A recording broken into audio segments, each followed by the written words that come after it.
अरमान की शादी उनके पिता के दोस्त की बेटी नताशा से तय हुई, जो कि अरमान के मर्जी से हो रही थी। दोनों की सगाई हो चुकी थी और शादी की तैयारियां चल रही थी। अरमान की मां ने अरमान के पिता से पूछा, कैटरिंग का क्या हुआ? तो उन्होंने कहा, मैं रणवीर को बोला हूँ। रणवीर, जो अरमान का छोटा भाई है। माँ ने गुस्से में कहा, रणवीर को आपने कहा है? वो पहले से ही गैर-जिम्मेदार लड़का है। उसको काम देकर क्या फायदा?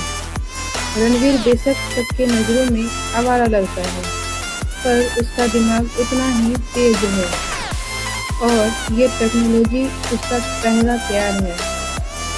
ये कंप्यूटर उसकी एक्स है।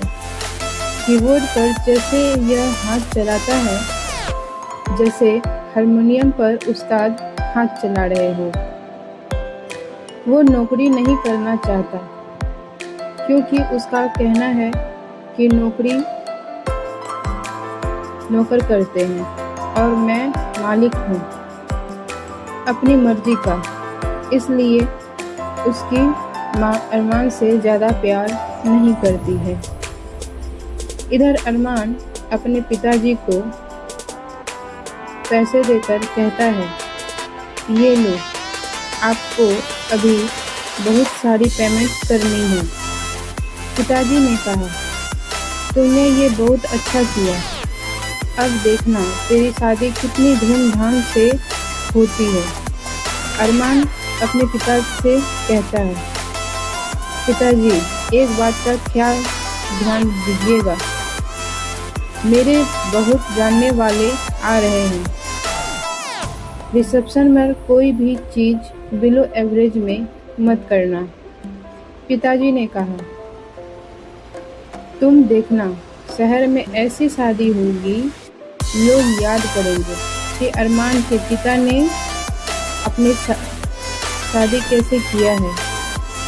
अरमान बोला, आपको किसी चीज़ की ज़रूरत हो तो प्लीज़ बता दीजिएगा।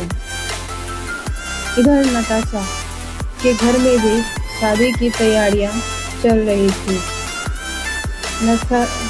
नताशा की मां ने कहा, बेटियों की शादी करना भी बहुत मुश्किल काम है। नताशा के पिता ने कहा, हे भगवान, मेरी तीनों बुलबुलें कितना चहक रही हैं।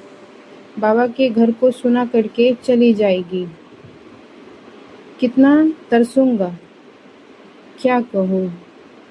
नताशा कहती है, बाबा उदास नहीं होना है। ठीक है, मैं आपकी बेटी पहले हूँ, बाकी सब कुछ बाद में हो। वैसे मैं आपके दिल और ज़िंदगी से कहीं नहीं जा रही हूँ। पिताजी ने कहा, तुम तीनों मेरी आँखों का तारा हो, मेरी शहजादियाँ हो। मैं तुम तीनों को देख देख के जीता हूँ। नताशा के पिता ने अपनी पत्नी से कहा, अरमान ने तो कुछ लेने से इनकार कर दिया था। मुझे कुछ अच्छा नहीं लग रहा कि नताशा को हम खाली हाथ भेजें। नताशा बोली, मुझे ज़िंदगी में जो कुछ भी चाहिए था, आपने मुझे दिया है। मेरी हर सपने पूरे किए हैं। इतनी अच्छी एजुकेशन दिलवाई। मुझे आपसे दुआओं के अलावा कुछ नहीं चाहिए। और खुशी की बात यह है कि अरमान ने भी मना कर दिया। इधर अरमान ने छुट्टी के लिए ऑफिस में मेल करता है। कंपनी की ओनर मेल चेक करती है तो शॉक हो जाती है और वो अरमान को फ़ोन करके बुलाती है। अरमान कहता है, क्या मैम कुछ प्रॉब्लम है? वो बोलती है, तुम शादी कर रहे हो? अरमान कहता है, जी, लेकिन क्या मुझसे कोई गलती हुई है? आप अपसेट लग रही हैं। वो दर्द भरी आवाज़ में बोलती है, 4 सालों में तुम्हें कुछ भी महसूस नहीं हुआ? क्या इस प्यार को सिर्फ मैंने ही महसूस किया है? क्या ये एक तरफ़ा प्यार है? अरमान कहता है, आप मेरी बॉस हैं और इस कंपनी के मालिक की बेटी। मैं तो सिर्फ मामूली सा एम्प्लॉयर हूँ।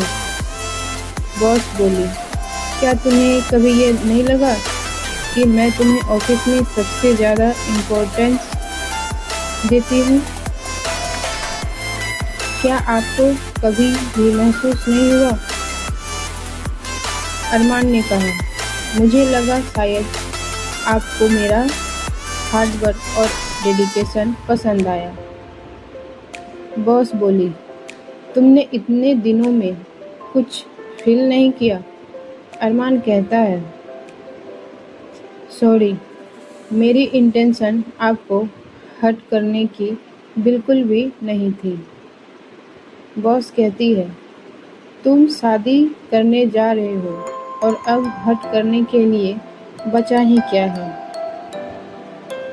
और इतना कहकर वह ऑफिस से निकल जाती है।